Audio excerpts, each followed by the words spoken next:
విషయంలో ఈ గలతీయులు రాసిన పత్రికలో మేలు చేసే విషయంలో ఇసకొద్దు అంటున్నాడు. అంటే ఈ స్థితి ఎలా ఉంది మనకు రాకూడదు. ఒకసారి చిరాకు వచ్చేస్తా ఉంటారు, ఒకసారి దుడి చేసి వచ్చింటే ఒకసారి మనం సిరపడిపోతూ ఉంటాం. అటువంటి స్థితిలో కూడా మనకి రాకూడదు. దానికి స్తోత్రం కలిగాక విసుగుదల అన్నది చాలా డేంజర్ అన్నమాట. కోపం అన్నది అందుకే దేవుడు వాక్యం సెలవుస్తుంది, కోపపడండి కానీ పాపము అంటే కోపడడం అంటే పాపము చేస్తున్నట్టే. దానికి స్తోత్రం కలిగాక అదే చెప్తున్నాడు. మేలు చేసి ఏంటంట, మేలు చేసిన వారంట ఏ పంట కోస్తారంట?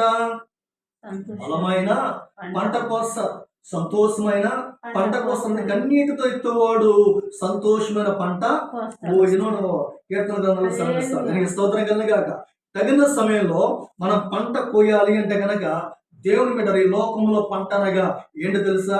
మన ఆత్మీయ జీవితం మనం కాపాడుకోవడమే పంట. దానికి స్తోత్రం కలుగుగా మన రక్షణ మనం కాపాడుకోవడమే పంట.